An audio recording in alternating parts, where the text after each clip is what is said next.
Well, this one's the wolf that comes from the H.E.A.L family. That the chieftainships in their family is unceded. And the mother had a lover, and she didn't know that it was a wolf that turned into human form. And one night she was wondering why one morning she wondered why he always disappeared so early. So one night she grabbed red ochre and put it on the person's back, and then next few days she's seen a wolf running around with red ochre on its back. The community of Bella Bella is part of the Heiltsuk nation, and Heiltsuk means to do and say things in the right way. Originally it was one of 50 villages in that central area, so the first contact with missionaries was in the mid-1800s. But we have, one of our village sites had an archaeological team, and it's to the south of us. They had an archaeological team from Heiltsuk, and they have verified occupancy there for 14,000 years, or 700 generations. In my family's generation, there are 3 of us who were removed to attend these institutes elsewhere. My grandmother was 5 years old when she was removed, and my father was 7 years old. I was 12. When you're removed from your family ties, that you've been genetically wired and contacted all these years, and then you're absolutely removed from it and you lose that information. And so one of the first things I did was I started to do family trees. My great-grandmother was still alive, and she was a medicine person.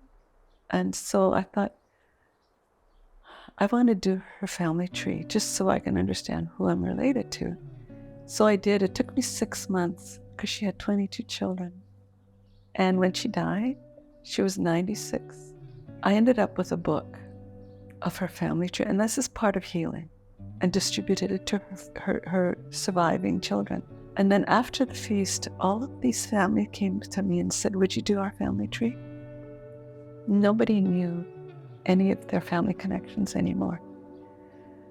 I spent about 5 years doing genealogy, just listening and putting together information about families. So if you go to a feast today or a potlatch, there's always a family tree, because I was determined that we will never lose that again.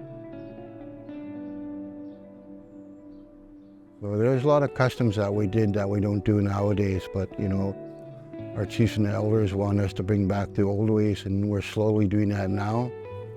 Like I talked to my grandson and asked him if he wants to be a singer like his papa. He goes, yeah, okay. And watching him dance during the children's cultural celebration is really something, because I just got him about going on 3 years ago now, and he was in ministry care in Vancouver, and seeing him dance, it just made me so proud, proud and a lot of pride that he's getting to know his culture.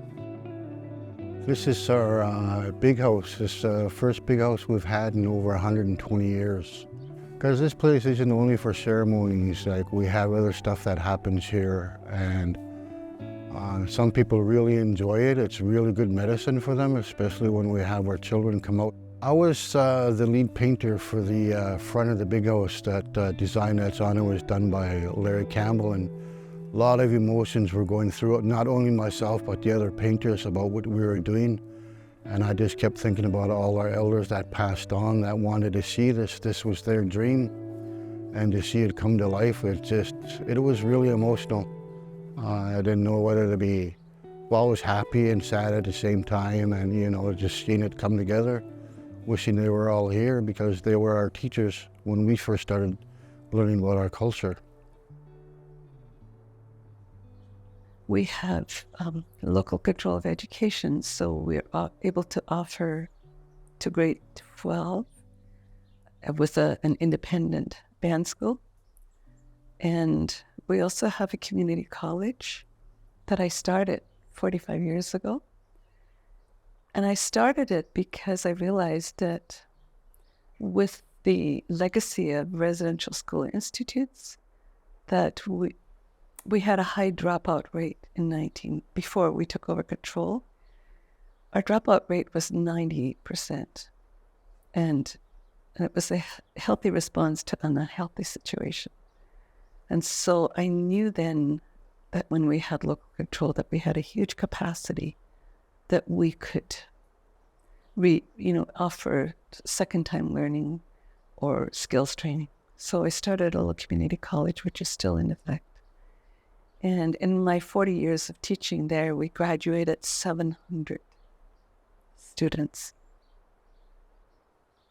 Wasn't until I started having kids, Misty and Max Jr., like when they started getting to be 5 or 6 years old, they wanted to learn how to dance, so I had to get up and dance with them. And then I went to college, our local college here. I did some upgrading, and Pauline Waterfall and another lady, Vera Newman, they started teaching us about our culture. Realized that I knew nothing about was any of our cultural dances and singing or anything like that. So I started asking questions. And at the same time I was asking the questions, a man came home who had been away, who was interested in learning about singing and dancing and drumming. And he'd gone to one of our neighboring communities that had still a lot of strength in that area, learned some of the Heiltsuk ones, and then came home and was starting to teach it. So we worked together and combined our efforts to help a family host a feast in 1985 for the first time ever.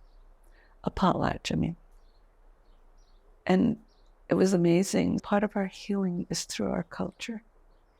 And there's something that's really reinforcing when a family hosts a potlatch, because it brings together that unity and that sense of oneness, but also the cooperation and the sharing that's needed to make it happen.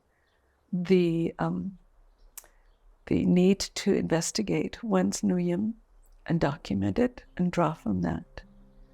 So our culture is our medicine as well. Late Edwin Newman used to always say, never forget who you are. Be proud of who you are and where you come from. And a lot of people in the community say that, because we are proud people. We are proud of where we come from. Like, we live in I think one of the most beautiful places in the world. I've got a nephew who is at the age of 13, is already an excellent little mariner, And I have a granddaughter who knows how to pick seaweed now and knows how to prepare it. And those same children will learn the skills that we were deprived of. And with that learning, they'll become stronger. That gives me hope. This place really calms me down when I come in here. I'm so fortunate to be able to work here part-time. And sometimes I just sit here and just take it all in. I was carving a pole with Larry Campbell a few years back, and I was talking about how I feel like I have to push myself to go and do stuff, and we were having a break. I told him how I was feeling, and we're sitting on one of the logs that we were carving. He goes, you know what this is, Max? I said, no. I said, it's red cedar. He goes, no, it's medicine for you. So that's the way I look at when I come in here, because all this material that's been used in here came from our own territory. And the red cedar and the yellow cedar and the poles and the log, it's medicine for me. So it's one of the best places I love to be, is being in the earth.